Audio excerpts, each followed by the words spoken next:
Colleagues, Morning. to this meeting from the briefing on all our matters, particularly around corruption cases, consequence management, so a progress report in that regard. As colleagues will recall that this is an ongoing matter between us and the SAPS to make sure that we are up to date. So I'm glad that the presentation is already up. What I will do is I will hand over colleagues to the accounting officer, the national commissioner, and he can then indicate to us who the members of his team are, and then we will then proceed to make this presentation on matters which have been flagged by the committee previously.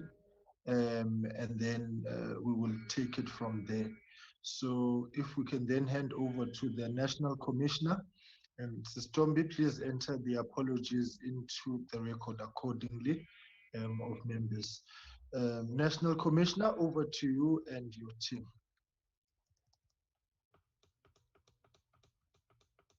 Thank you very much, Honorable Chair, and good morning to honorable members. Chair, the delegation of SAPS in attendance today, we've got Lieutenant General Libya, the national head of the Hawks. We've got Lieutenant General Vuma, the Deputy National Commissioner for Support Services. We've got Lieutenant General Masemula, the Deputy National Commissioner for Policing. Lieutenant General Mpazi, Deputy National Commissioner for Crime Detection. We've got Lieutenant General Reed, the Divisional Commissioner for Supply Chain Management. Major General Linda, Acting Divisional Commissioner, Detective Services. Major General Grunewald, Legal Services. Major General CM Matlow, the Chief Risk Officer. Major General Titinkosi, the Chief Audit Executive Officer. Major General Nelson, Financial Management and Accounting. Brigadier SP Shabalala, Section Head Anti-Corruption Division Detectives. Brigadier Kruger, Division Legal Services. Brigadier Naidu, Acting Head Corporate Communication. Brigadier LS Malahlela, Section Head Executive Office of the National Commissioner. Colonel Malaji, Acting Section Head Forensic Audit. Then Colonel Cape Eastern Parliamentary Services. Chair, just briefly to bring the committee on board from our previous reporting sessions on the corruption-related cases. We first had an integrated value chain, investigation value chain, which was inclusive of forensic audit, laying the foundation.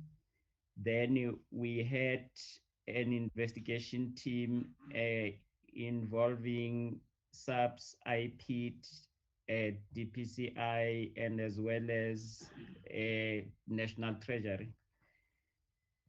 We later on progressed to the corporate renewal of supply chain because this was the most affected environment. We then appointed a new divisional commissioner in the environment who is also present today. After all, we proceeded to try and address corruption in the division. We ended up appointing a special investigation task team, which undertook the current investigations, especially on the marking of state vehicles. Then we have also been joined now by ID, the independent investigative directorate from the NPA, who has joined the investigative value chain. So this is where up to date we've then undertaken both criminal as well as departmental investigations, which resulted in a number of officers at both junior and senior level being charged. But our presentation, Chair, with your permission, is going to be led by Lieutenant General Nzia from HR. If the committee is ready, we can proceed. No, Commissioner, that's fine. You can hand over and then they can brief us accordingly. And if we can be mindful of time, so all the salient points to receive attention, so members can have time to interact. But that's fine. All right. Thank you. Colleagues, are we fine? All right. Commissioner, your team may proceed. Thank you very much, Honorable Chair. Lieutenant General Nzia, can we just be brief and give the high-level overview to the committee? Over to you. Thank you very much, National Commissioner. Thank you very much, Honorable Chair, members of the committee, the National Commissioner of the South African Police Service, and all the Deputy National Commissioners present, the National Commissioner of the DPCI, Deputy National Head of the DPCI, colleagues, good morning, Chair. I will be taking the committee through the presentation as directed by the National Commissioner. In terms of the outline of the presentation, Chair, brief introduction of the subject that will be presenting, the regulatory framework that is governing our processes, then the corruption-related cases that are being investigated criminally by the different agencies. Then the last part of the presentation will be consequence management, where we'll be giving the committee an update on the disciplinary proceedings. We have categorized them, Chair, in terms of corruption and other cases, high-profile cases, blue lights cases, marking of SAPS vehicles case, forensic data analysis cases, as well as irregular expenditure cases. Then in terms of the introduction, Chair, the National Commissioner has acknowledged that police corruption has become increasingly topical following the increasing reports of employees' involvement in criminal activities. A perception of police corruption negatively undermines the entire policing fraternity.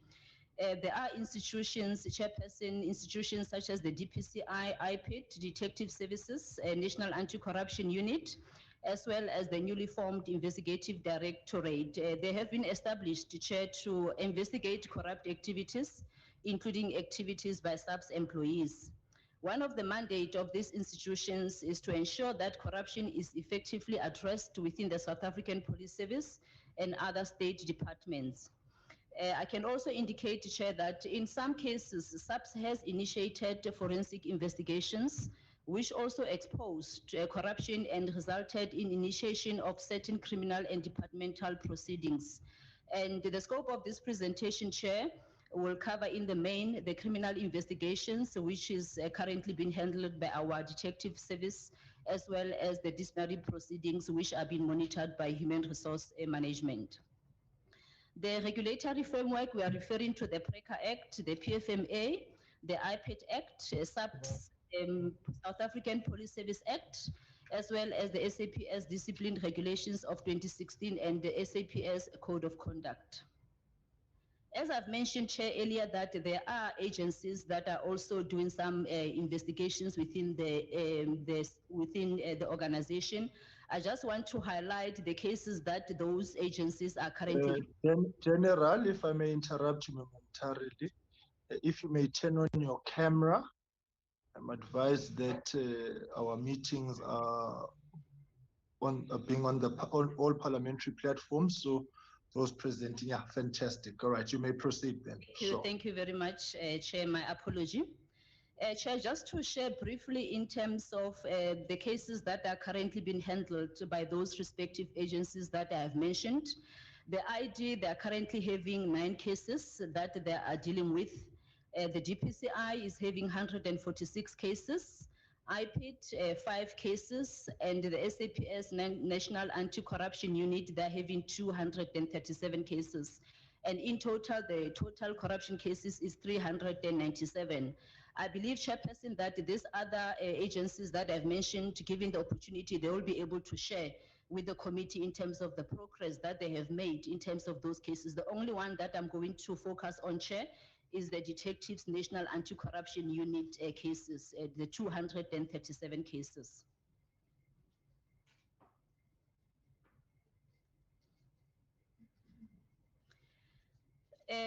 Chair, in terms of the SAPS National Anti-Corruption Unit cases that they're handling, 29 of the 237 cases are currently under investigation.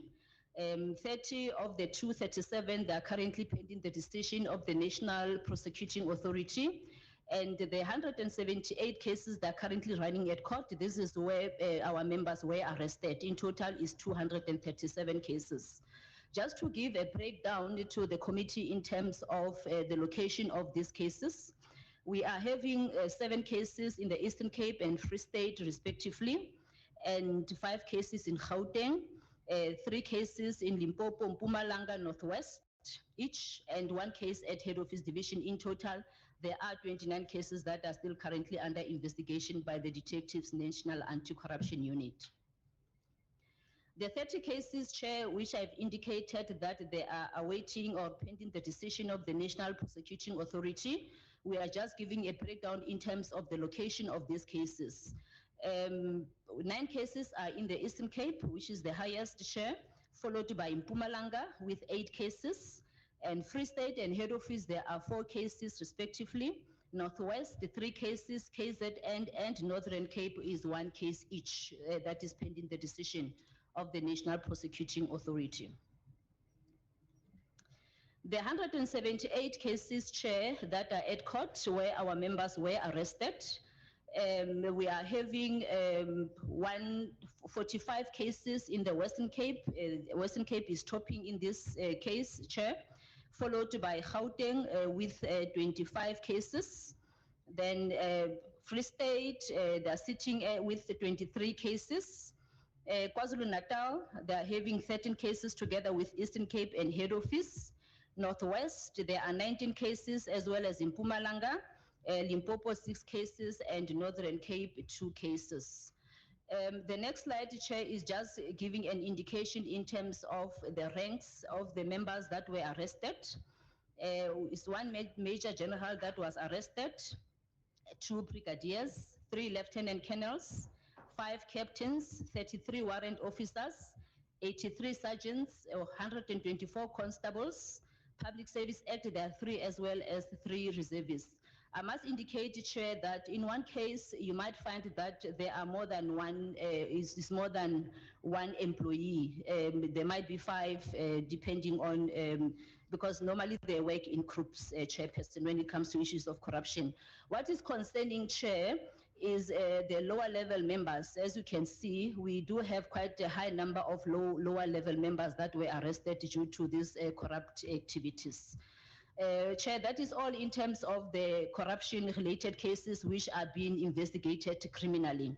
Then I'm quickly going to take the committee through the disciplinary proceedings, the cases that were investigated internally. We know, Chair, that following an arrest and upon allegations of corrupt activities by SAPS employees, management has the responsibility to institute a parallel disciplinary proceedings in terms of the SAPS disciplinary regulations. As soon as SAPS is informed of allegations of corrupt activities, the necessary disciplinary proceedings are immediately initiated. Corruption cases listed below are cases that are related to, for example, the Disaster Management Act, where our members have taken bribes, defeating the ends of justice, aiding an escapee, extortion, fraud, etc. In total, Chairperson, we have recorded in our register 286 cases involving 546 employees. And in terms of the rank breakdown of those employees that were involved, we have 2 lieutenant generals, 3 major generals, 8 brigadiers, and 533 are members below the rank of a brigadier. I can also indicate, Chair, that disciplinary proceedings have been instituted against these employees, and some of them have been suspended from the service as a precautionary measure. Of the 286 cases, a total of 216 cases have been finalized. We are still having about 70 of the cases that are still in progress, and we are monitoring those cases on a monthly basis. Then the outcome of the finalized cases, Chair, 77 of our members were dismissed from the service, 22 of them terminated their services, 18 cases were withdrawn, and of 60, there was no prima facie evidence, and 113 sanctions short of dismissal. These are the sanctions where our members were not dismissed. Then the next slide, Chair, is just giving a breakdown of the 286 cases in terms of how many for each. So DMA-related cases, Chair, there were 136, aiding and escapee 14, defeating the ends of justice 38, fraud 8, theft 55, and extortion there were 35 cases. Moving to the next slide, Chair, the high-profile cases. High-profile cases are cases of high priority, not that other cases are not of priority, Chair. They are still prioritized, but this one are the cases that are involving senior managers in the main, and some of the cases that appeared in the media. These cases we are also prioritizing. As of April, Chair, to date, 79 cases were registered involving 50 senior managers, as well as 20 officials below the level of a brigadier. 7 of the 50 are lieutenant generals, 16 are major generals, 27 are brigadiers, and the 29, they are below the level of a brigadier. From the 79 employees involved, Chair, 25 disciplinary proceedings have been finalized, and the outcomes are as follows. 2 were dismissed from the service. 4 of them, they terminated their services. 1 case was withdrawn. 1 case, a member was not found guilty. 5 of those cases, there was no prima facie evidence, and 12 sanctioned short of dismissal. And the 54 cases are still in progress, and as I've indicated earlier, Chair, we are monitoring those cases on a monthly basis. Then the next slide, Chair, is speaking to the case on the blue lights. This blue lights investigation, Chair, was divided into 2 phases or into 2 parts. The first part was investigated by IPID following the allegations that the bid adjudication committee chair, chaired by the former divisional commissioner supply chain management, awarded the tender biasly to Instrument for Traffic Law Enforcement Company without taking into consideration all the procurement processes. This resulted in the arrest of 7 employees by IPID, and the case has now been handed over and is being dealt by ID. Then the second part of this case, Chair, was conducted through the determination test in terms of the National Treasury Framework, and the determination test or preliminary investigation established that 10 other employees were involved. Chair, I know that we have omitted to indicate the breakdown of the ranks. I am going to request, Chair, with your indulgence, just to share with the committee. This one case involves, I've indicated 17. Of the 17, 11 are SMS and 6 are below the level of senior managers. And there are 4 left. All right, General, because you don't have that, if you can go through that slowly so that members can be able to make notes. Yeah. Thank all you, right. Chair. I will do so, Chair. It's one case, Chair, of the blue lights. Of the one case, there are 11 senior managers. 6 that are below the level of senior managers. Of the 11 senior managers, Chair, 4 are lieutenant generals, 3 are major generals, 4 are brigadiers, and the 6, as I've indicated, they are below the SMS level.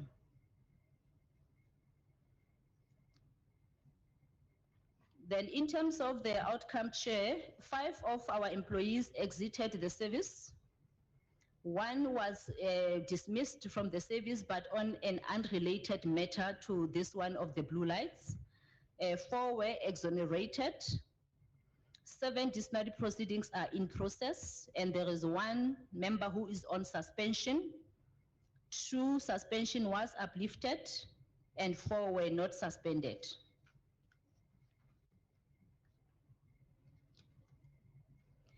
The next case, Chair, is the case that involves the marking of the SAPS vehicles.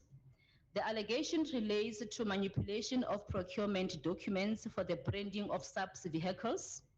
A total of 22 SAPS employees were arrested and subsequently suspended from the service. 8 of the 22 have their suspensions uplifted due to the expiry of the time frame, the 90 days in terms of our disciplinary regulation. However, they are placed in different environments. They are not in the supply chain management environment. And the remaining 14 are still on suspension. The disciplinary proceedings against all the 22 employees is currently ongoing, Chair. We are monitoring it on a monthly basis. It is one case, Chair, involving 22 employees. And in terms of their rank breakdown, 3 are brigadiers and 19 that are level below a brigadier.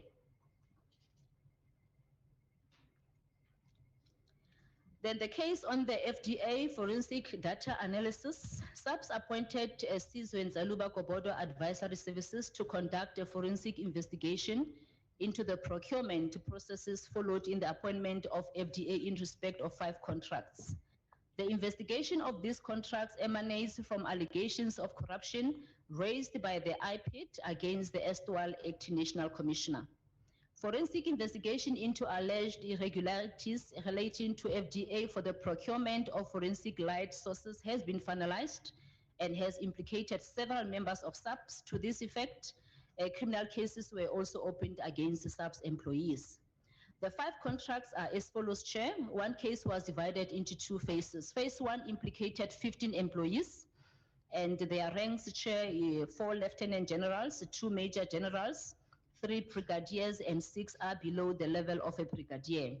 And disciplinary proceedings against all these members have been finalized, and the outcome is as follows, Chair. 5 terminated their services, 2 cases were withdrawn, and 7, there was no prima facie evidence, and 1 case, it was short of dismissal. Then moving ahead, Chair, with the FDA case, Phase 2 and other 4 contracts implicated 19 employees, and their ranks are as follows, Chair. 1 is a lieutenant general, 4 major generals, 5 brigadiers, and 9 are below the level of a brigadier. Of the 19 implicated employees, 2 employees exited the service and 1 has been dismissed on unrelated matter, and disciplinary proceedings against the remaining 16 are still at the hearing stage. There is a hearing that is currently sitting on the remaining ones. Then moving to the irregular expenditure incidents, we know, Chair, that in terms of Section 38 of the Public Financial Management Act, the accounting officer is compelled to take effective and appropriate disciplinary steps against any official in the service of the department who makes or permit an unauthorized expenditure, irregular expenditure, or fruitless and wasteful expenditure. 85 incidents, Chair, were recorded of irregular expenditure, and it involved 92 employees. And in terms of the rank breakdown, Chair, 7 are lieutenant generals, 7 major generals, 9 brigadiers, and 69 are below the level of a brigadier. Of the 85 incidents, Chair, 66 in the incidents have been finalized, and the remaining 19 are still in progress. And disciplinary proceedings has been finalized as follows. 15 terminated their services, and 58, there was no prima facie evidence, and 80, the outcome was sanctioned short of dismissal. And I can also indicate, Chair, that 1 employee may have been involved in more than 1 incident. Then the last one that we are presenting, Chair, is on the Telcom contract. This relates to alleged irregular expenditure, wide area core customer specific solution agreement between Telcom SA and the South African Police Service. The SAPS outsourced external forensic investigation, and such investigation has been finalized and was received by the SAPS with the following recommendations: that 4 SAPS employees implicated must be charged criminally, and 11 must be charged departmentally. And the SAPS studied the forensic investigation, and because of certain issues that we wanted clarity on, Chair, we referred the report to the Council through the State Attorney for a legal opinion. And the rank breakdown of those individuals that were mentioned in the report, 2 of them are lieutenant generals, 3 major generals, 5 brigadiers, and 1 colonel. Then in conclusion, Chair, I can indicate that all the outstanding cases, they are being monitored on a monthly basis. And the SAPS anti-corruption strategy was developed to strengthen the fight against crime and corruption within its ranks. The focus of the anti-corruption is based on the 4 principles, Chair: the detection, the prevention, investigation, as well as the resolution of corruption.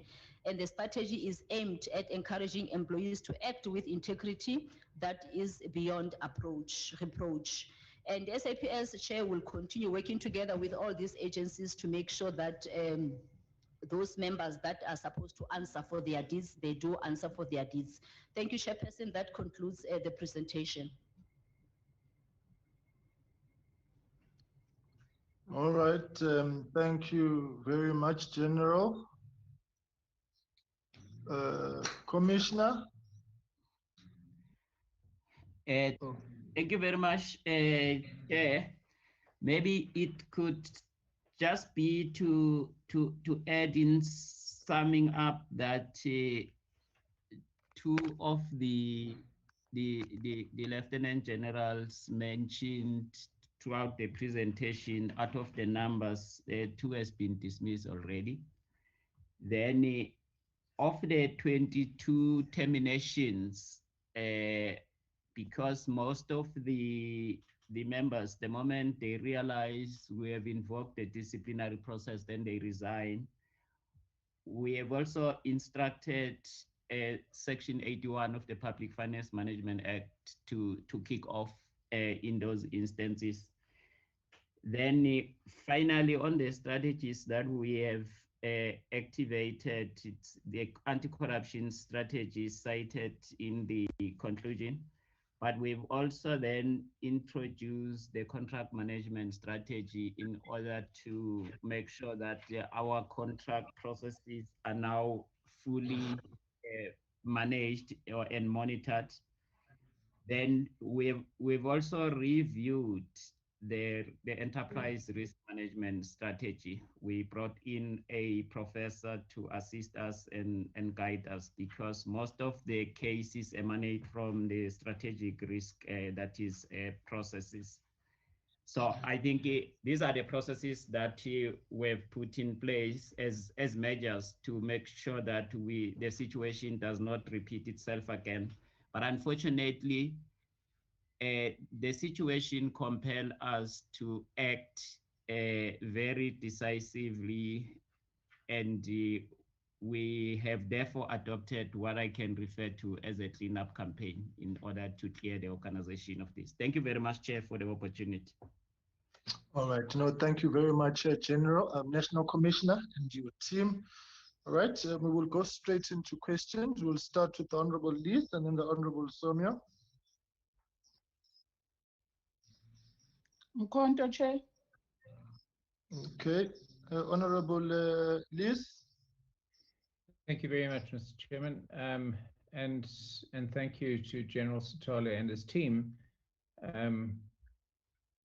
I think it's absolutely clear that there's good work that's being done, but it's also clear that the rot runs very deep. My apologies. Across all ranks, from very senior to junior. And so I'm encouraged by the closing remarks by General. My apologies, Mr. Chairman. No problem. In the sense that yeah, I must put more water with it, I think. The sense that the preventative measures are being taken. However, given the large numbers of cases that have been reported to us this morning, and what kind of comfort do we have that there are large numbers of members of the SAPS who have yet to be uncovered? What is the kind of work being done to find?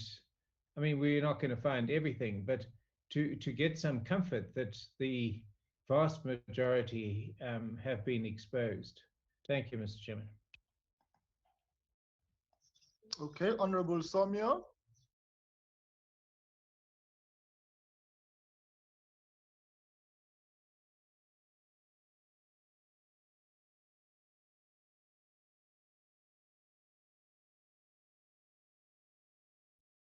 Tatu Somio. Thank you, Chair. Thank you, Chair. And thank you very much from the General Stoll on the report. I agree that it brings in a different form in as far as the old action by the Chief of Police and his team to ensure that we improve not only fight against corruption, but as well the image of our men and women in uniform.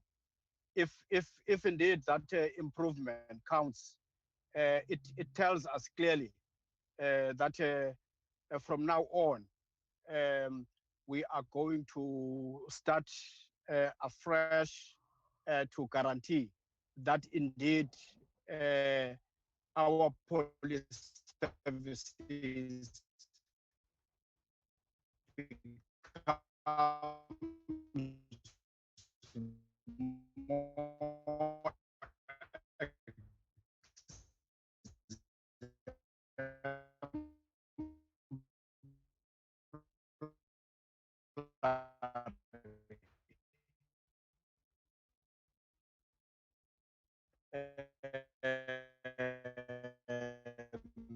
they are notably very interesting areas. One of the levels of such individuals in terms of their time involvement with the South African police services and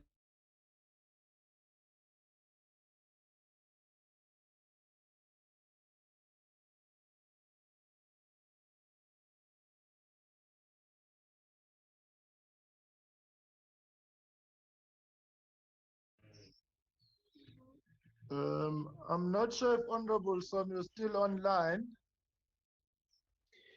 it looks like I'm online though. Yeah, right, let's maybe try and get into. I got lost. Do you hear me? No, try and get Do you your hear me? connection started. We will come back to you, Babu Song. Okay, Your connection is not okay, great. Yeah, we'll come back to you. No All right, problem. Honorable Mentor.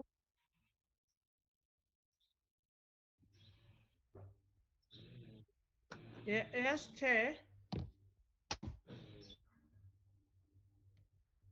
Can you hear me, Chair? Yes, you can. You may proceed, ma'am. Yes. Yeah, Chairperson, I only have two concerns.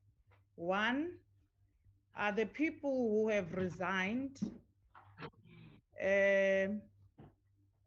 immediately after disciplinary cases were instituted against them. I want to check, like the commissioner is saying, with the two senior officials were dismissed, and he therefore subsequently requested that Section 31 must kick in. I want to check if that is a case with others, because the tendency of resigning during disciplinary hearings to access their pension fund, and then there's no consequence thereafter of paying back whatever money they have embezzled through corruption, in particular in the cases of irregular expenditure. We know what happens with the irregular expenditure, where people will inflate prices and that cost the coffers of the state. I want to check then is that the case with everyone else? And secondly, people that have resigned, they are not dead. Are there criminal cases against those that have resigned being pursued? Because if they have resigned in the department, then the criminal cases therefore should be pursued against those people, because corruption is criminal by its own nature, and we are not going to let it prevail in the SAPS in particular without consequences. And then the second part, Chair, uh, they always say the proof that the pudding is nice is in the eating. Um, I see how the presentation is made, that's fine. However, I would appreciate the details, detailing the type of irregular expenditures that they were involved in, detailing the type of bribes they were involved in, so that we can see that we have covered even the instances where Commissioner Stolle had come to account for in the previous parliament. So I'm not getting comfort that all the cases that we're dealing with in the previous parliament are being dealt with, because now we are dealing with the a total of the police. There is no detail as to when did this case take place, where, and for what, and how much was involved. There were, you remember, Chair, there were cases where irregular expenditure was a problem, and in some cases, fruitless and wasteful expenditure, where the commissioner came to account for cameras, for fingerprint kits that had already had expiry dates, and they were procured even though those tools were no longer of use to the police, and on delivery they were of no longer to the police to use to the police. Procurement of all the things that are not even working in police stations, like the fingerprint clocking, the scanners, the scanning machines that are in different police stations, which the dockets are still not being scanned, they still get lost. So I will only get comfort, Chairperson, when we get details as to what are these cases talking to which incidences. Thank you very much. Okay, Honorable Tolasha.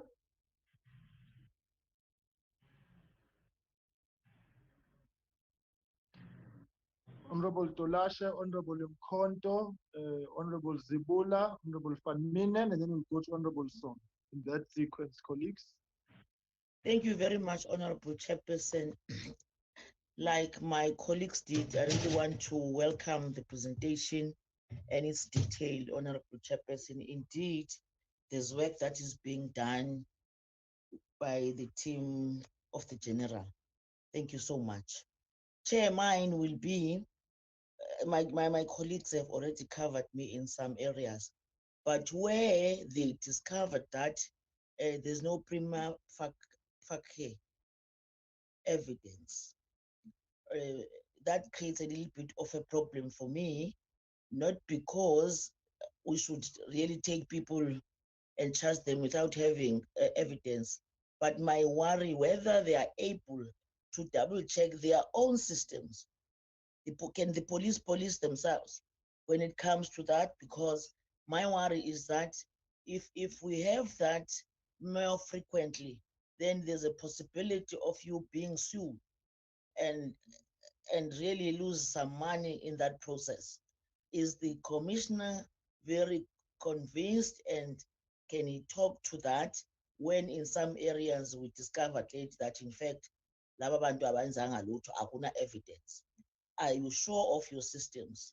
Because if that is the case, the society might not trust the process, because they might come back to say, there you are, you exposed me on this, and then I'm suing you. Or there might be an allegation that in fact the systems are not as watertight as they're supposed to be. As a result, criminals are going scot-free. So this is my take in this one, Honorable Chairperson. The second one, if they can explain to the public, when they said Section 31 of the PFMA kicked in, what do they mean? If the presenters can speak not to only to us, but to the general public of South Africa, so that people can understand that even if you resign, you still have to be liable. You will not be able to draw your pensions. Instead, the law will take its course. So when it's being summarized, for me, it's not as clear. It can be clear for me and for the committee, but it might not be so clear to the public in general. So, Chair, I really would want that explanation to be given in a manner that is going to be very clear to everybody. Other than that, Chairperson, my colleagues have covered me in other areas. We really want to thank the job well done and encourage the commissioner to do more. And the faster we move, the better, because the public is looking upon them to make sure that corruption is being eradicated. It becomes a big problem, Chair, when we find out that there's corruption within the SAPS itself. It makes the public to lose trust, and they are the people who are supposed to be holding that trust. We're quite happy with the kind of work that the commissioner and the team is doing. Mawuqhubeke umsebenzi faster as they can. Thank you, Chairperson. All right, thank you very much, Mtulashe. Honorable Mkonta. Thanks, Chair. We welcome the presentation from the General and the Commissioner. Chair, I will put it in a form of a comment because other colleagues have already alluded to it. Chair, we believe, and we have always been made to believe since we were young that the arm of the law is very long and it will follow. We believe it will follow and catch up with those who decided to resign than to face the consequences of their actions. Chair, my questions, the first one will be, General, beyond being police, are these officials qualified in supply chain management? And the general disciplinary processes that have been presented, do police have what we call professional councils? And what is if the professional council is there, what role is the professional council playing in this regard? Because we are having top police officials here disregarding law. And Chair, I'm not quite satisfied with the preventative measures of corruption. Can we, Chair, be given maybe in the future clear preventative measures of such actions in the police service? Because we really rely on them to make the citizens of this country to uphold the laws of this country. And if they themselves not abiding by the law, it becomes very, very disturbing. Thanks very much, Chair. Okay, thank you very much. Honorable Zibola. Greetings to you, Chair, members of the committee. I want to greet the officials of the SAPS led by the Commissioner. I want to welcome the report was given now. Members had covered me in various issues, but I need a clarity on slide 19, where it says, slide 19, where it says they were charged on criminally and other ones they were charged on departmentally. Can you please explain to me what is the meaning of that? Thank you, Chair. Thank you very much, Mam Zibula. Right, Honorable Van Minen. Thank you very much. Looking through these reports, and it talks about the ranks of the various parties, is it possible to get a proportional breakdown with regards to ranks to determine where exactly the sort of higher risk ranks are? And by that I mean, obviously it's probably far more difficult for a lower ranking officer to get involved with dubious activities because they probably don't have the decision-making powers and sign-off powers. But I would like to get a proportional breakdown of rank in terms of where we seem to have our problem sitting. Thank you. Right, thank you, Mr. Van Minen. Honorable Samuel. Well, thank you very much, Honorable Chair. I was talking on the part that mainly relates to the question of involvement of senior ranked officers. If you follow every category of infringement, there would be those who are more in the command structure of the police services than it would have been the Honorable insistence. Samuel. Yes, sir. Okay, there you go. So your camera had flipped. Okay, it's back now. Okay, sure. Okay. Yeah. So that would have created some kind of problems in terms of the command structure of SAPS, as it has been presented on areas that need the thorough outlook in as far as both criminality, fraud, and corruption is concerned.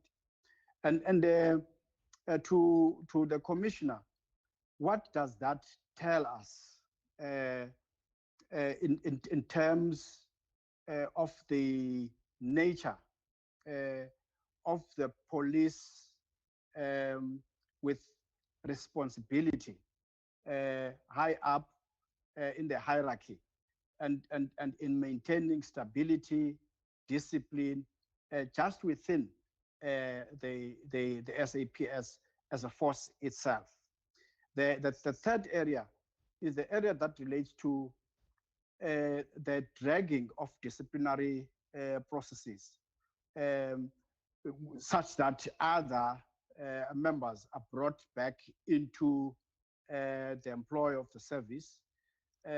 What is it that somewhat impede on the flow of such disciplinary processes, such that we reach a proportion of time, which is necessarily the time within which to complete such disciplinary processes. As we have seen that a number of those were in the supply chain, the time lapsed, brought back, and now they're still in the employ of the service, one way or the other. So that there is guarantee that when you trigger in terms of your own disciplinary processes, such kind of a timing becomes so critical for yourselves to succeed. Otherwise, where I am, I really want to appreciate the fact that when we brought to you that these are the number of instances, whether they're identified by the Auditor General on various instances, and it looks like that you have started to work on these areas, which is very encouraging, and would want to appreciate the fact that you don't lose momentum so that we begin to be exemplary in terms of our own police service. Thank you very much, Chair. All right, thank you very much, colleagues. General and your team, I think that in welcoming the presentation and the very significant strides that have been taken insofar as taking forward disciplinary processes is concerned in the SAPS, which has been a fundamental concern to us for a while, that there was no movement in that space. I think it's good that we are at a point now where we are able to concretely define where the areas of discipline will take place.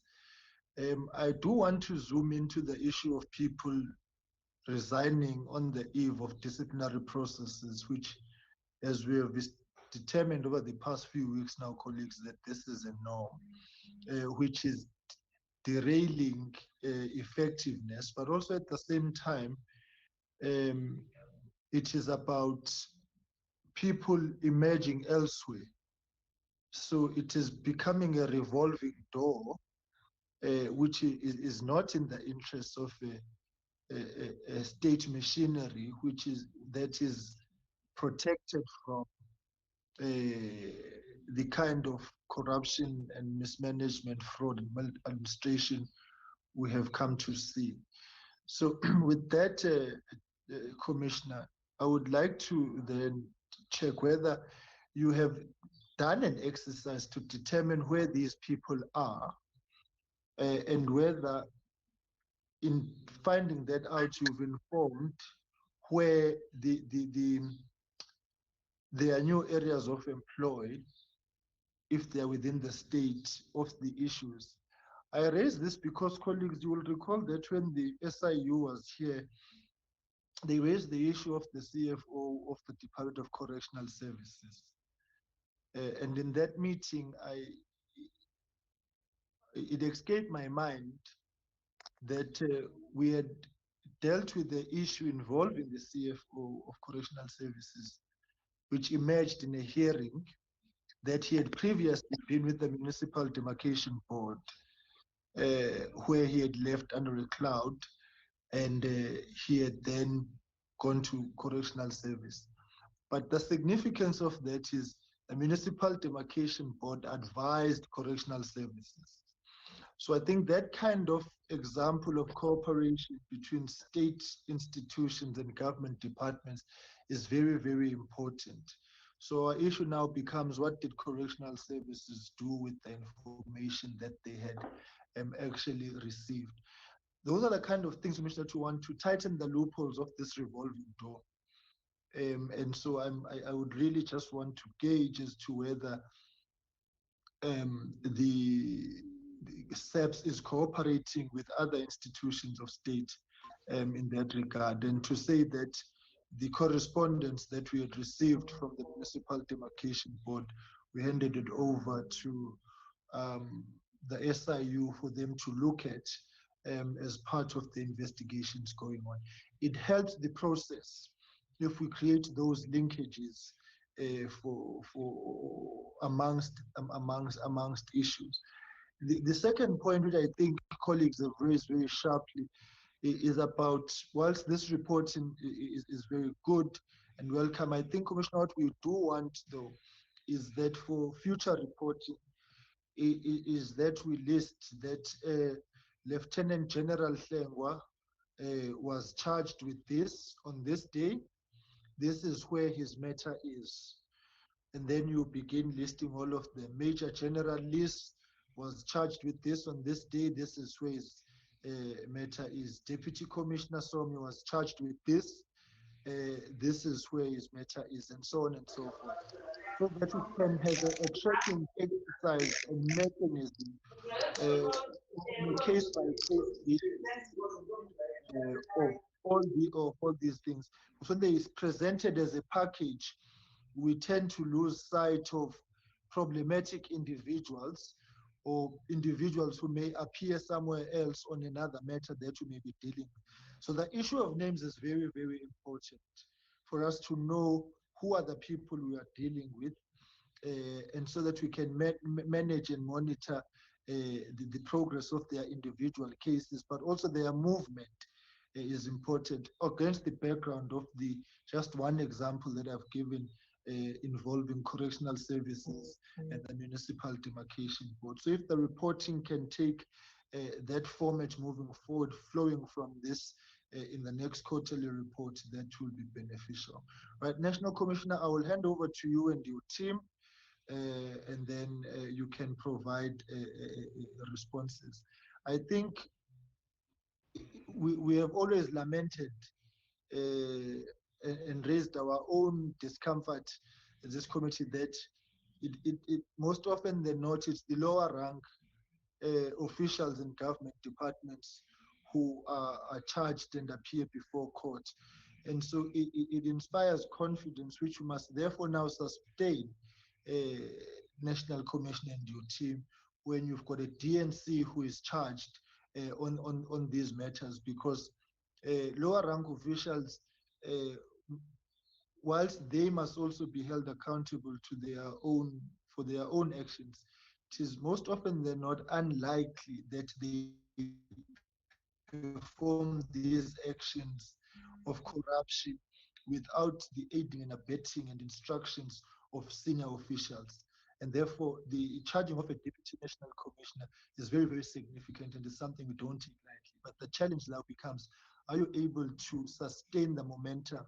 And that's what we want, because if it means that we go for the highest offices in every institution, then we should do so. Right, National Commissioner, let's hand over to you, and then we can get responses. Yeah, thank you very much, Honorable Chair.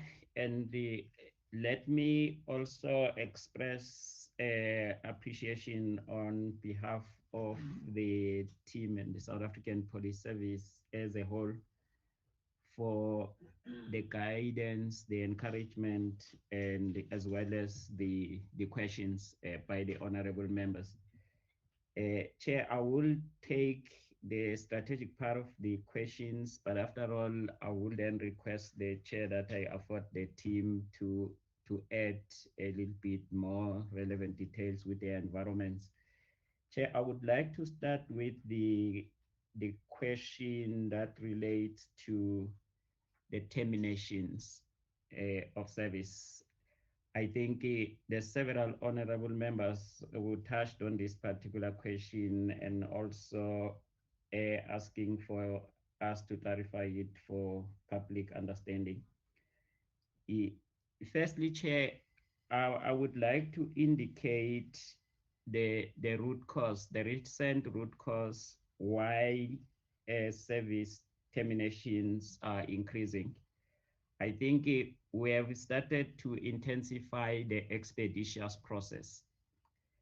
And when we apply the expeditious process, upon realization that there's a clear either criminal or departmental misconduct that is committed, we normally dispose of that case in a week, within 7 days.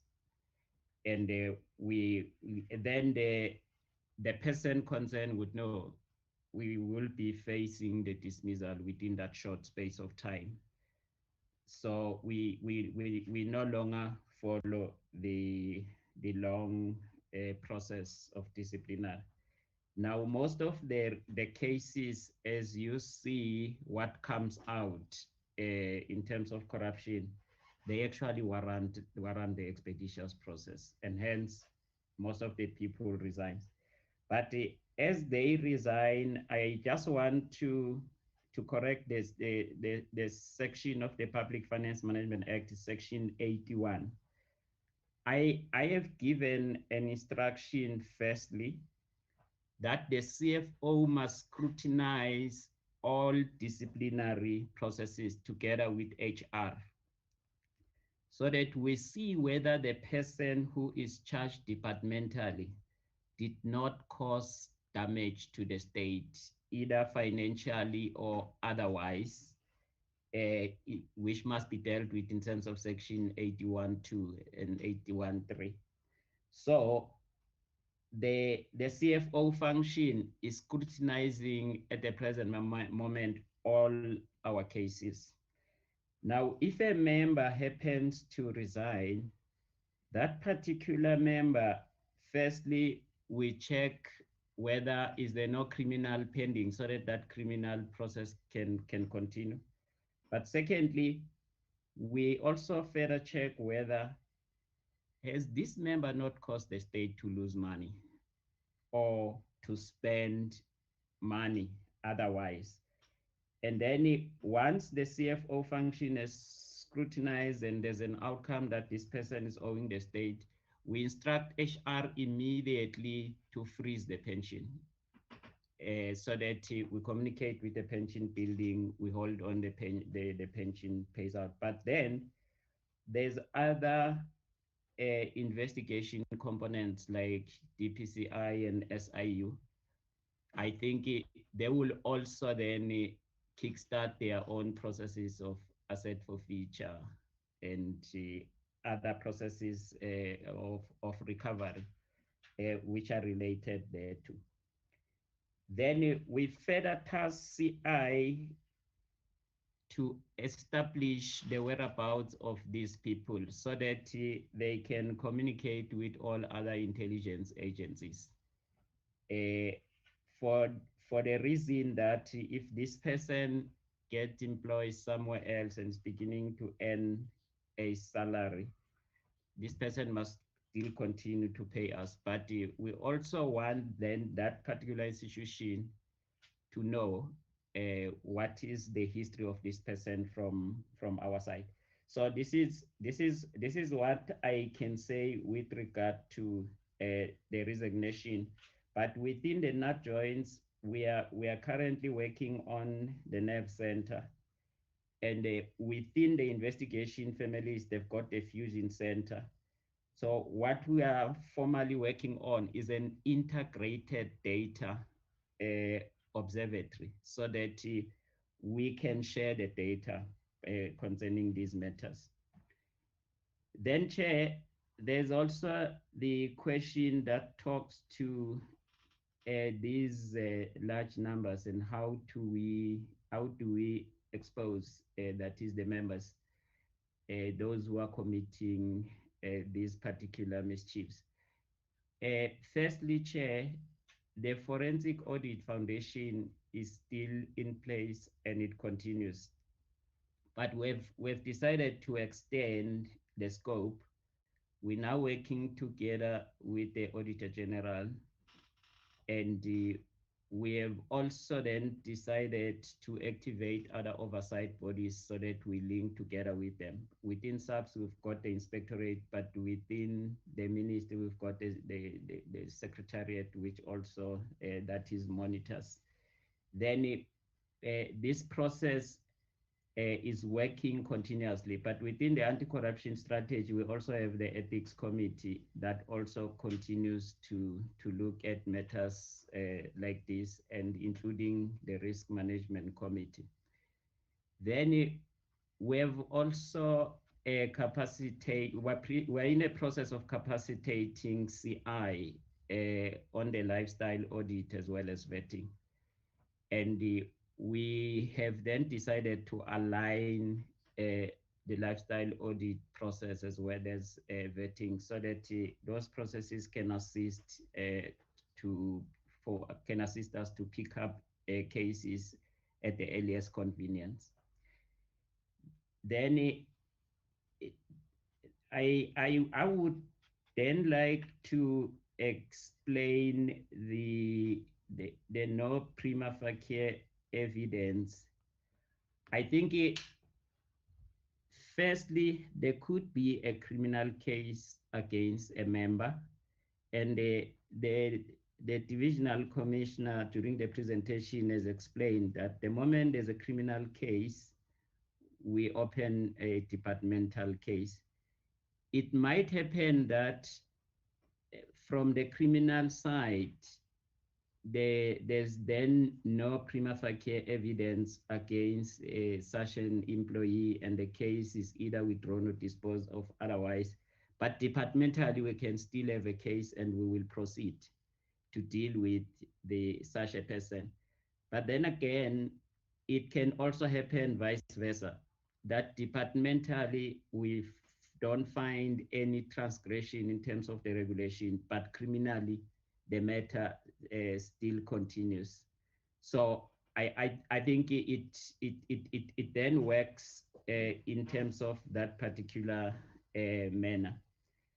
Then there was a question about whether members are qualified in supply chain.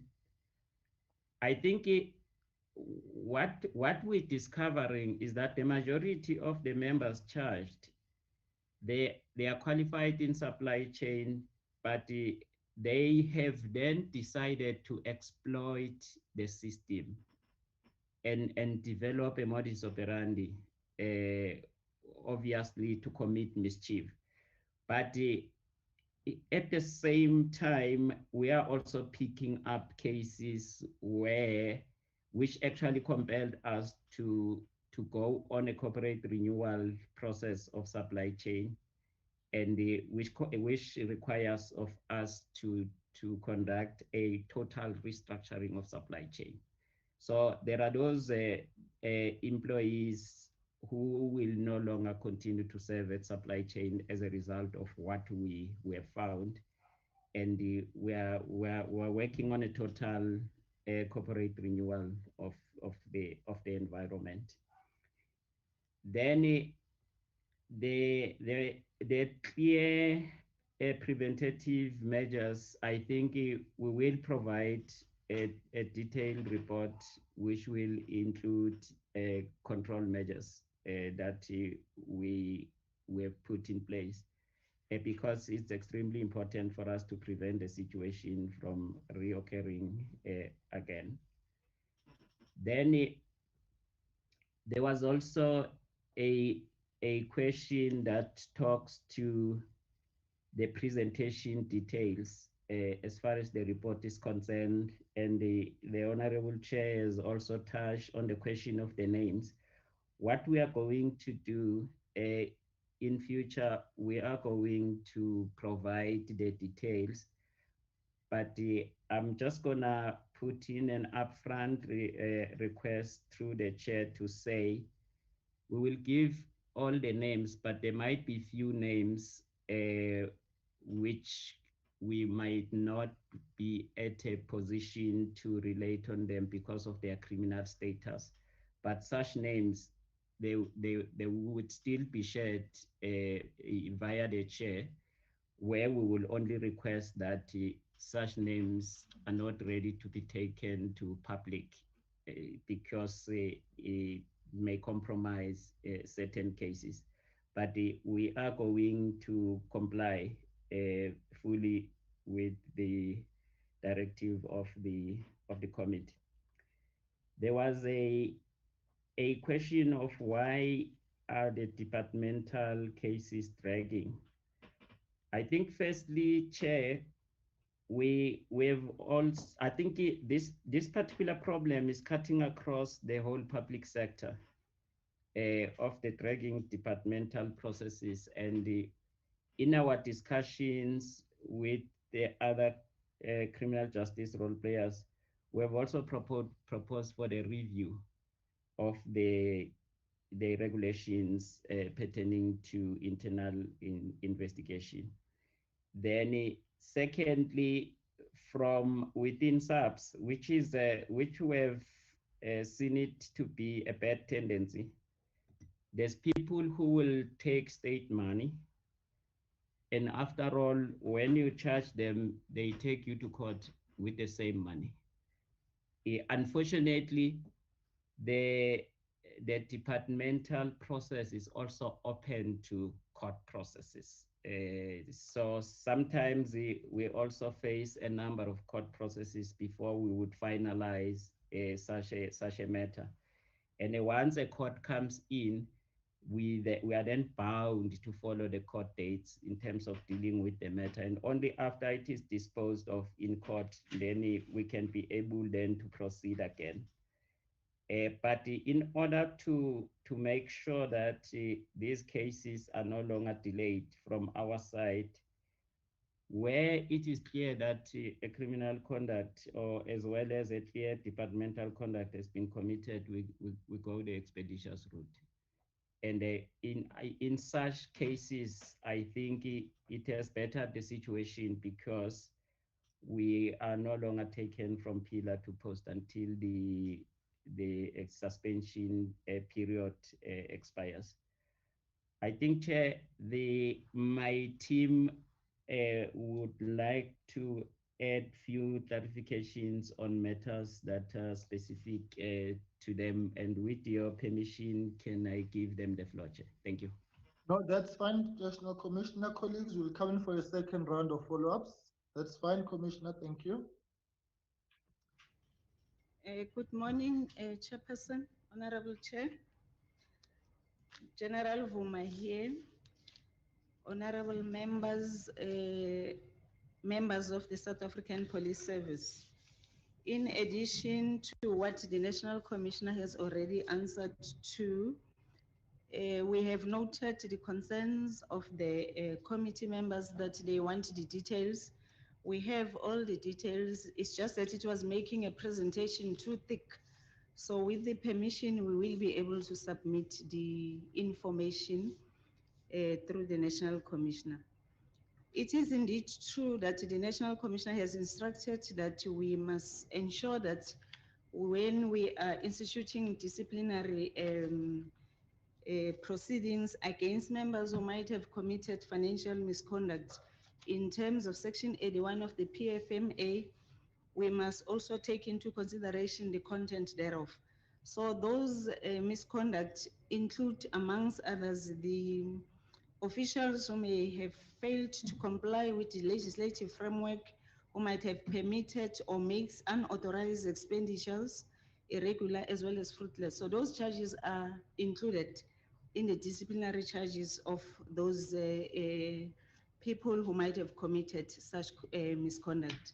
The other matter that has not yet been answered is the question in regard to slide number 19, where we are saying the Telcom contract recommendations from the forensic investigations makes the following recommendations: that 4 SAPS employees must be charged criminally, meaning we must open the criminal case against those 4 SAPS employees, and 11 we must not, they are not implicated in as far as the criminal charges are concerned, but we can institute disciplinary proceedings internally within the organization. That's the only distinction. Only 4 amongst their actions might have committed the act that are regarded as criminal in their intentions, but 11 might not have been implicated in the criminal charges, but we can institute disciplinary process in terms of their involvement in the Telcom contract. I think the National Commissioner has answered most of the questions. Thank you very much, Chairperson. All right, thank you much, General Vuma. Thank you, Chairperson. Any other responses? Thank you, Chairperson. I'm Lieutenant General Mpazi, Deputy Commissioner responsible for investigation.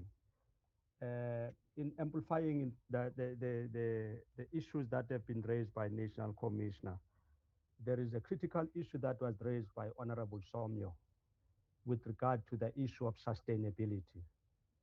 If you remember, the committee instructed the National Commissioner to act on the issues that relate with criminality and corruption in the South African Police Service. It was around 2018, and subsequent to that, the National Commissioner put up a team, the team that has been working on specific cases. And when this team was actually developing this investigation, and we actually look at an integrated approach in dealing with these investigations.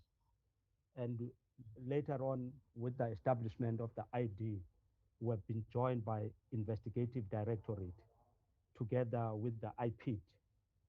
And then subsequent to that, we could see that we're effecting, rather, we are actually coming up with a momentum in terms of penetrating and establishing some kind of and a comprehensive approach.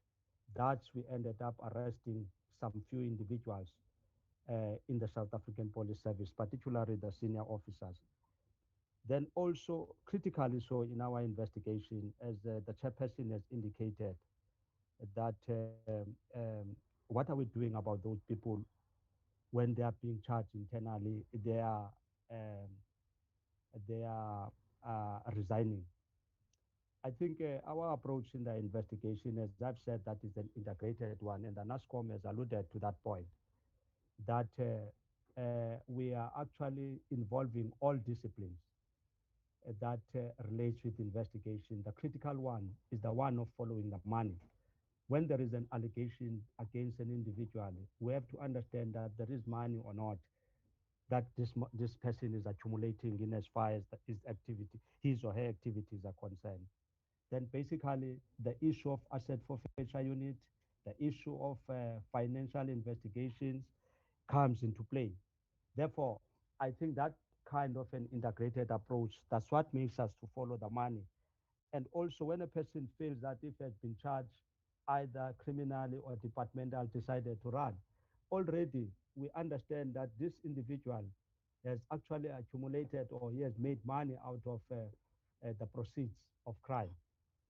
And also one other critical part is the fact that subsequent to the interaction that we had with the committee, we ended up focusing on specific divisions in the South African Police Service. And in focusing in those divisions, you isolate individuals. That is why we're able to actually put our cases and say, this is the case that we can take into court. Therefore, our cases are focused and they are specific and they are dealing with individuals in various divisions. Then also is the issue of systems to prevent, for prevention purposes. If you remember, there were a number of divisions that have been making procurement in the police. But I think with the design in terms of intervention that the National Commissioner has put in place, we have said procurement should be focused only on the relevant division. The other division, if we are, for instance, forensic, you are an end user, why should you do procurement? Those are the issues that actually makes us to prevent some other things that they should not happen. Then also the issue of numbers in terms of junior members versus senior members. In most instances in these issues, you'll find that the junior members are actually foot soldiers. They are being instructed to do these things by senior officers in some certain instances. But in terms of numbers, you find that they are the people who are actually doing the work. You'll find that they got arrested. But also in most instances, you'll find that they are conniving with senior officers. That's in some investigations we have managed to unearth that kind of a tendency. Therefore, you'll see that junior members might be in numbers, senior members might not be in big numbers. But I think our approach in the investigation has changed that kind of balance. And we are actually beginning to put up systems that are actually assisting our investigation, both internally and of course externally. That's the input, Chair. Thank you. Okay, thank you, Lieutenant General Fazli. National Commissioner, are you done on your part?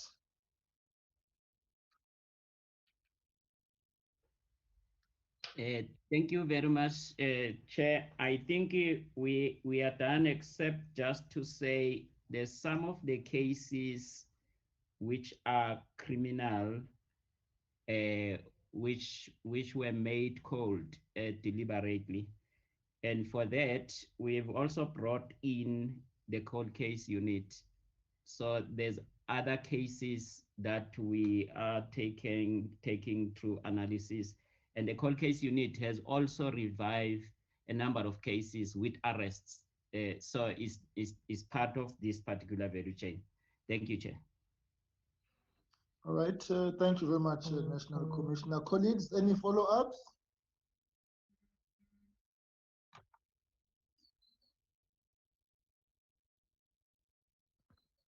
Colleagues, are there any follow-ups? Okay, Chair. Right, Honorable Somya. Since you are pestering us to to say something, let me say it. Commissioner, I've asked a question, which is a question which needs some kind of analysis from your side. Here are men and women you were reliant on. They form part of your command structure. They indulge on these acts of corruption and criminality in various ways. What do you take? Because it gets, for me, it gets into what do you consider to term an individual, to rank an individual, and provide that standing. You are a general, you are a brigadier, you are a this and that and so forth. So what does that say about our assessment and thereafter our ranking strategy for the police service? I'm asking that because, as I said, each and every category, you see, does carry, is led. Every category is led. So it's commanded. You see, there will be a brigadier, general brigadier, this and that and that. So what does that begin to say to you when you have to give an individual an improved rank? Uthi hayi ngokundoda okanye mama ndikunika le rank kuba uqualify ngolu hlobo, but nanga bangamasela ngoku, you know, naba bephula umthetho bezizinxiba mxhaka eziqhakazela ngolu hlobo. Nkosi, Chairman.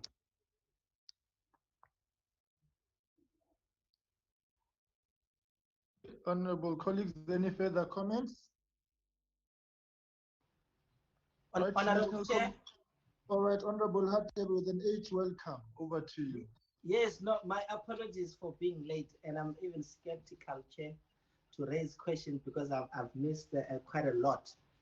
No, you went late, you were delayed, and if you ask it again, then it must be an important matter which will require more attention. Yes, yes, yeah. No, but it was quite interesting, Chair, to note from what Honorable Somio is raising, that in cases that relates to corruption, 94%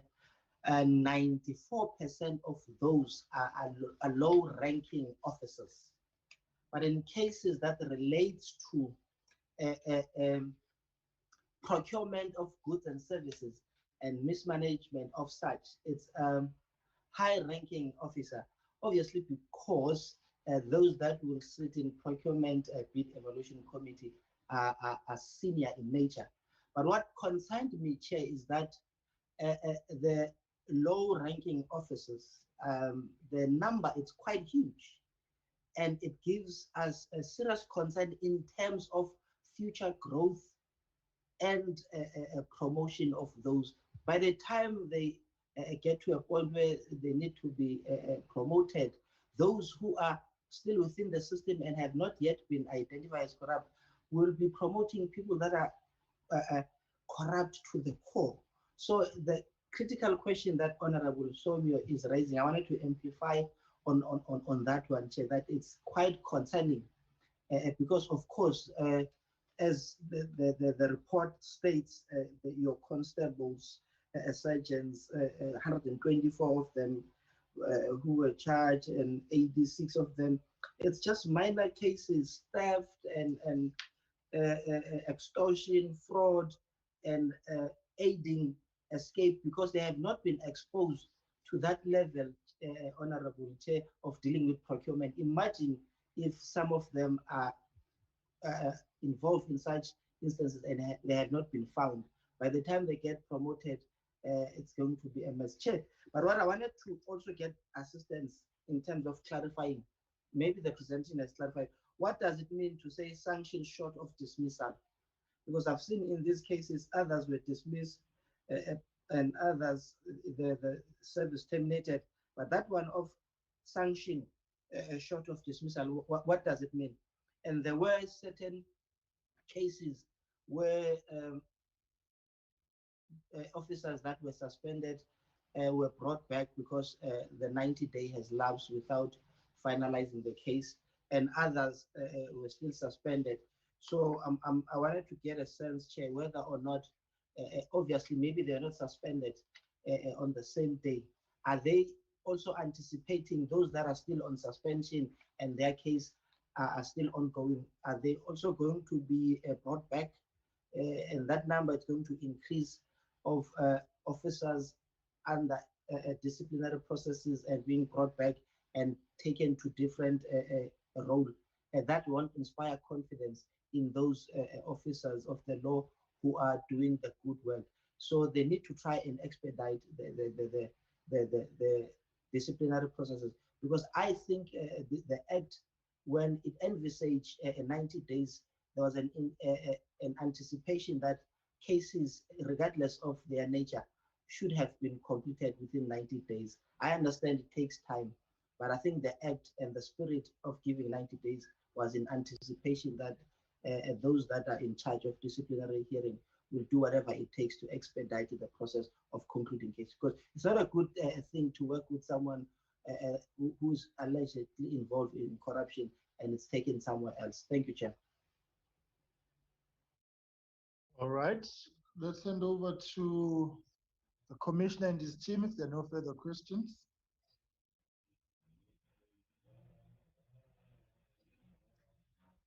Thank you very much, Chair. I will take the one question, the team will take the other two questions. The one question, it's about the involvement of senior officers, the trust, and it goes together with the image. Firstly, Chair, where I think the post of senior officers in the South African Police Service, they are filled in one or two processes. The one is the advertisement, which is in terms of national instruction, and the second one, it's in terms of Regulation 45, where such an officer does not necessarily compete with others. But a very clear criteria which assists us to scrutinize a person before he or she becomes an officer is outlined in the national instruction. And it helps us to do a thorough scrutiny, looking at what we refer to as a 7-dimension criteria.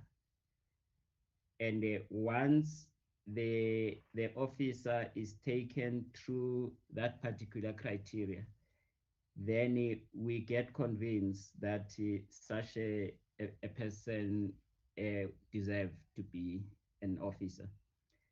But then there's other underlying factors which precede the process of a person becoming an officer.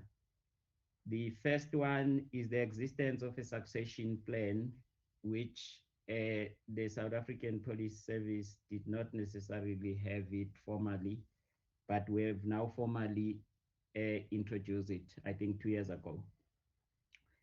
So the succession plan, there's a short-term and a long-term succession plan, but what assists the most is the long-term succession plan, because members are taken through leadership growth and leadership principles. And then we also spot leadership talent, and then we guide it and we protect it and we nurture it.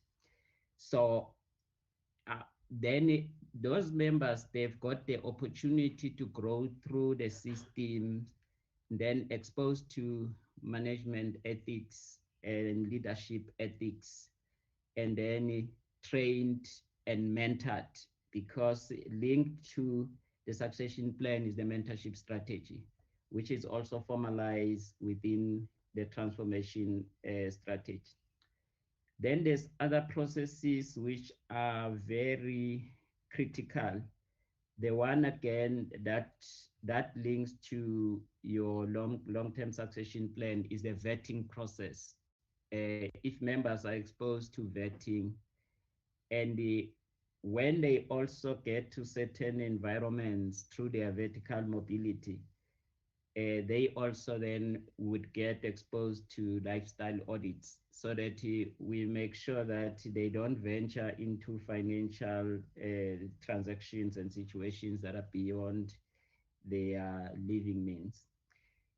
Then once we have taken them through those processes, then we have also introduced the community policing strategy, and which was then pronounced by the president. The community policing strategy also assists us now to take them through public scrutiny, so that they get exposed. Like, for instance, if we have a station commander, the community's opinions and comments, they would be channeled via community policing. And sometimes we get to know from the community that one person is a good station commander, can work with the public, can also, display a very good leadership. So all such are aligned to one. But what we have minimized now is the promotion of members to the rank of an officer through Regulation 45. We've rather increased that is filling the post through adverts, so that the members are sufficiently scrutinized. But finally, Chair, I then want to indicate that most of the transgressions by senior officers are not necessarily new transgressions. They all transgressions, they come from the past. You can see that it was an exploitation of the absence of control measures at that particular time. And most of them, we've been sitting with them, but we didn't know what is behind the curtain. So as a result of that, you are then compelled, as and when you come across it, to act immediately. And then, but we are then in a process of reclaiming the corporate image of the South African Police Service, so that we become a credible police service which can be respected by the public. And we also then want to reclaim our image back, and confidence and confidence to the public. So it's not gonna take us too long, although it won't go without any scratches, but it won't take us too long to clear the image of the service. But I also need to use this same opportunity to express my appreciation to the committee, because the committee has assisted and supported us quite a lot in reclaiming the image of the organization, including putting us on our toes. And maybe in closure, as I hand over to my colleagues, I want to use two quotes to express our appreciation. One is from Aristotle, that hope is a walking dream. And the other one is from Helen Keller. Just when the caterpillar thought the world was over, it became a butterfly. Thank you, Chair. All right, thank you very much, General. Let's get the rest of the team.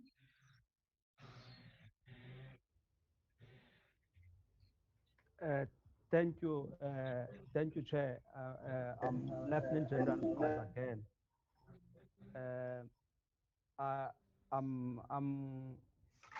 I'm responding to this the last question, but I think there is dialectically interconnection between the two questions, the question of Honorable Somyo and the question of Honorable Hadeb. The one of more numbers in terms of junior members that are being caught up in corruption or in criminality. I think when I was responding in the first question, I actually indicated the fact that junior members are actually foot soldiers. And that you'll find that they got caught up in these things, you know. A clear testimony to this, if you look at during this period of COVID-19, the amount of junior members that have been involved, rather got arrested, being involved in criminal activities, be it taking cigarettes or taking bribes and so forth and so forth. And then that you'll find that there are more numbers. But critically so, what is impacting when corruption is actually taking place? It's when a senior officer is involved. I think the National Commissioner has alluded to that point, that it relates with the corporate image of the organization, and also it boils down to what Honorable Somyo has been saying, that it's one of the critical issues that we have to deal with them with the question, because those senior officers that are involved in corruption are actually sending a message to those junior members that this thing, it can happen. This is what I'm doing. And then the junior members, because also this issue relates with the collapse of discipline in the institution, because there is a particular discipline that has to be followed in this institution because of its nature, that there is command and control. When members go out there in operations and find that their seniors are not actually taking responsibility in ensuring that there is proper supervision, there is a way of directing their activities, they seize that opportunity. They ended up being involved in wrong things. And that's, you'll find that there are more numbers of junior members. But I think there is commitment in the organization, there is commitment in the management, there is commitment in the members, that we need to deal with this issue of corruption. And when we're dealing with it, we have to take commitment, all of us. And I think the message has been sent out there clearly, so that this is how we're going to act if an individual is involved in these activities, irrespective of the fact that he's a senior officer or is a junior officer.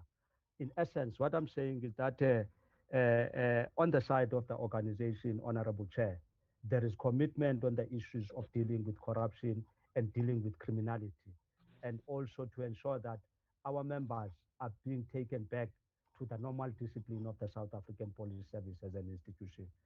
I submit. Thank you, sir. Okay, thank you very much. Right, Honorable Hadeb, I see you say you've got a smaller name.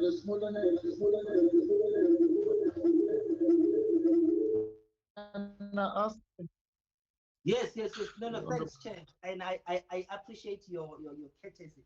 Chair, what I want to get an understanding on, Chair, it's given our mandate that of financial compliance. And when issues of misconduct has been brought to our attention, we follow up that originating from the Aegis report. What I did not get in this report, Chair, is the monetary value attached to these cases. Have that question been posed, and has the response been given in that regard? If not, Chair, I'd like, because we need to get a sense of what is it that we're dealing with. We might be saying the number of senior officials is low, yet they're involved in exorbitant amount of alleged corruption and misappropriation of funds. So that, for us as a committee, is very critical and important to understand. And I'd like to get a sense in that regard, Chair. And why was that not included in the report? Lastly, Chair, there was a mention of lifestyle audits. I'm interested, particularly those who are dealing with procurement processes and serving on bid adjudication committee. Has vetting and lifestyle audit been conducted to all of them? so that we have comfort that indeed those that are still remaining are men and women of high standard in terms of morality and integrity. Thank you. All right. No, that was not done. I think in the submission that we have asked for the breakdown, the monetary value will be attached in for the report, which Commissioner, may we receive that breakdown by the end of the week, Friday, if your team can work on it, of the cases, the status of the schedule rather of all the cases. And then what we will do, Honorable Hatib, is that when the annual reports are submitted, I'm sure they will start coming in any day now, because there was an extension which was granted by National Treasury for government departments in light of COVID-19. We will have a look at what, comparatively, what the annual report of the SAPS has for us. So if the issues that he raises can be covered in the schedule of the cases to be submitted to us by Friday, close of business, and members can have sight of that. Of course, it's not often that this committee gets thanked or its work gets appreciated. And so I would like to say that, National Commissioner, all we do in support of good work is conditional that you deliver the results. And so the process that has been started insofar as all these cases, which we have been pushing for, must yield the desirable results. Successful prosecutions, effective and efficient consequence management, and recoveries for the state, and dismissals where is necessary. But also at the same time, we are calling for continued and heightened cooperation amongst law enforcement agencies on their own matters, but also about the general issues of corruption which prevail. And I think, Commissioner, as you leave, you must be aware we have taken a resolution around the ACTT, which I'm sure will reach your desks soon, about its revival. We continue to be concerned about the disjointed nature and manner in which law enforcement agencies at times are conducting their work. Of course, the cooperation we've seen for COVID-19 arrests specifically inspires confidence, but it's something which needs to be normalized outside COVID-19 realities. We want, Commissioner, these cases that you have presented to us, as I'm saying, to yield results, because if there's one place where we don't expect corruption to take place, is in the SAPS, because if the SAPS collapses, what else do we have? In my view, you are the guard of the guard, and of course you've got IPID when you fall short of yourselves in other areas. So we need the SAPS to lead by example and to ensure that you walk the talk of arrests. So we want to see more arrests within the SAPS, blue turning into orange, and for you to clean up the mess and the rot which is in the SAPS.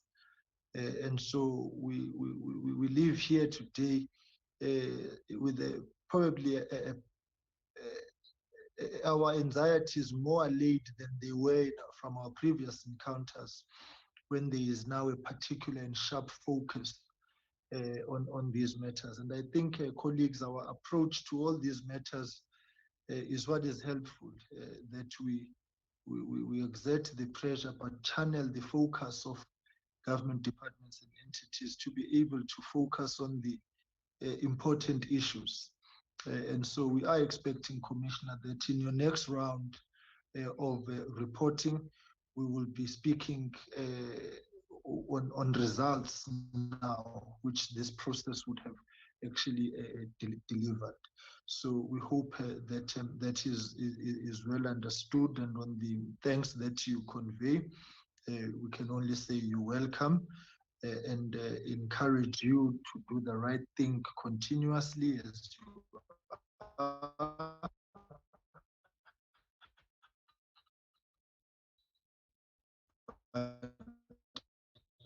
also assure you accountable as well.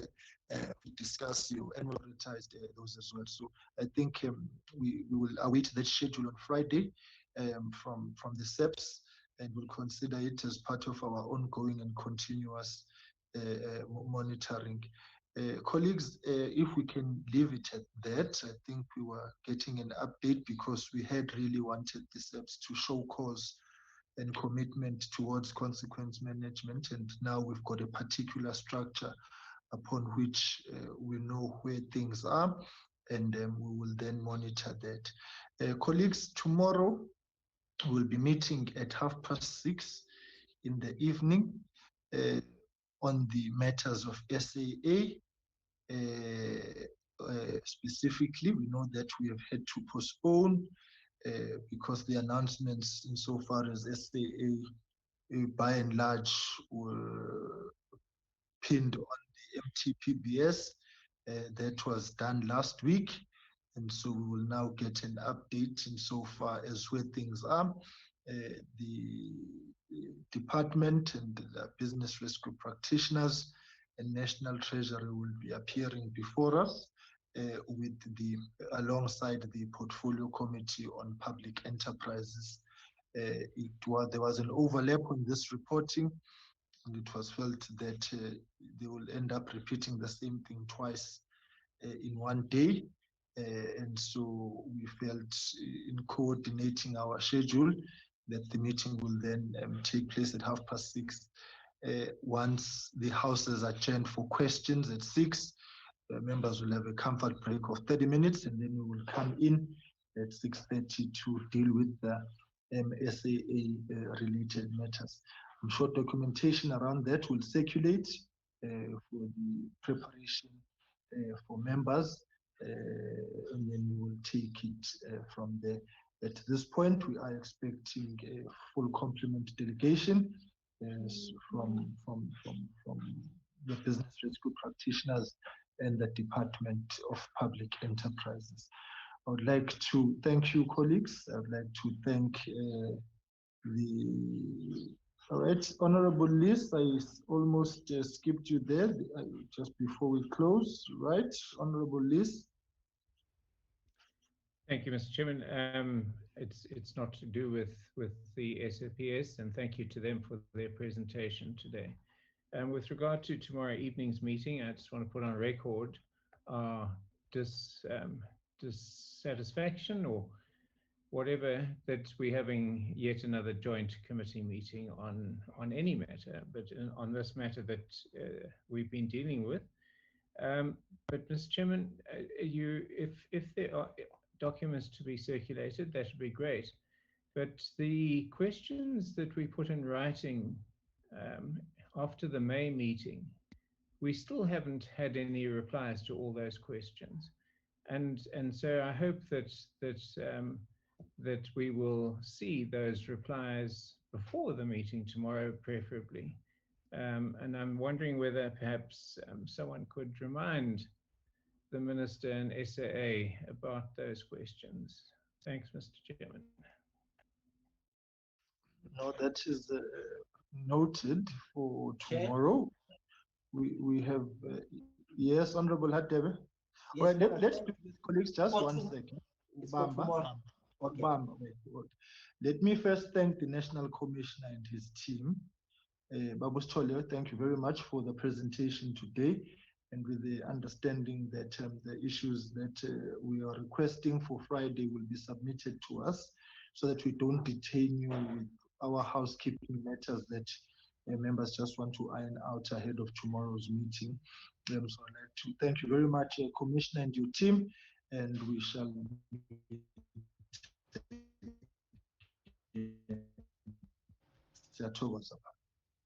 Thank you, Chair. Satowas. Right. Honorable Hadebe. No, thank you, Chair. As we are all aware that tomorrow we'll be dealing with a 10.5 billion worth of a presentation. So a presentation in this regard, it's very much important, but it will be unreasonable to be expected to consume that presentation within less than 24 hours. So if anything, Chair, please put a pressure or an emphasis that at least we must get that report before end of business today. By end of business, I mean before 4 o'clock, Chair, because there's quite a lot I can anticipate that is contained within that report. So that we don't miss very key and important issues because of limited time given to us to peruse through those reports. Thank you. No, that's noted. I think let me say what Honorable Liz is saying. Yes, we have been sending follow-ups.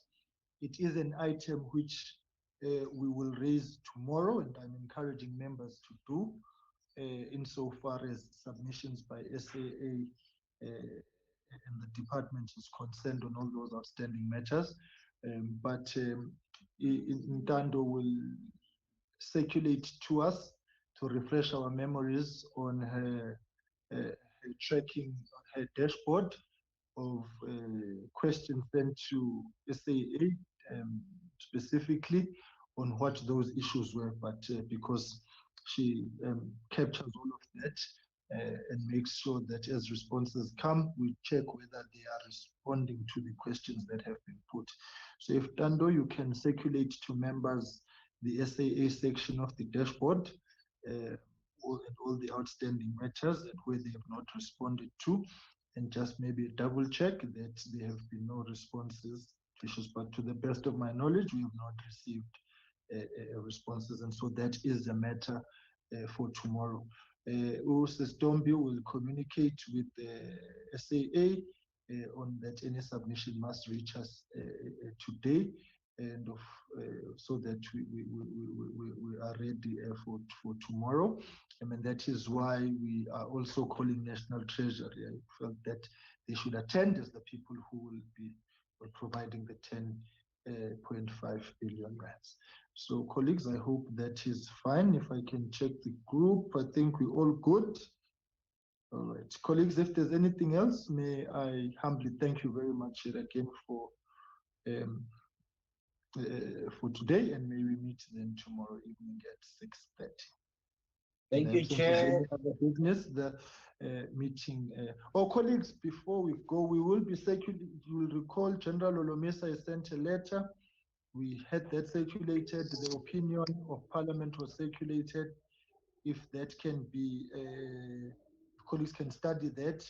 And also to say the public protector is sent through correspondence wanting us to make submissions insofar as Bait Bridge is concerned. I've advised the public protector that there are currently no resolutions as the report is not finalized.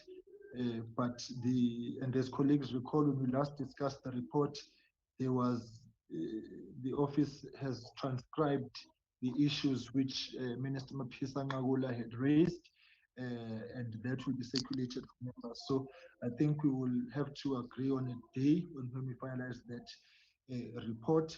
She wants that information because of the inquiry she's doing into the bridge and so on.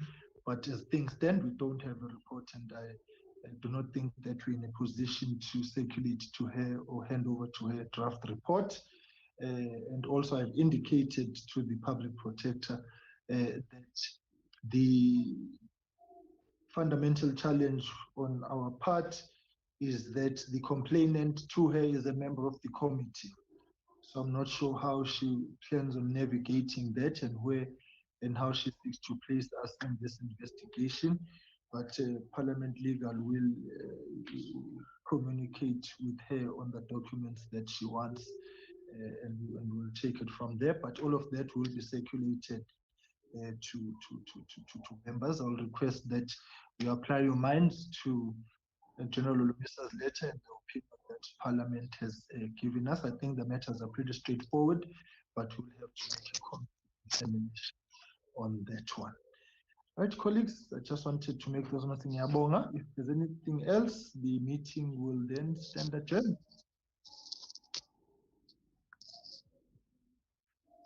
Long live the chair. Malubongwe. Igama lamakhosikazi. Igama lika-chair this time.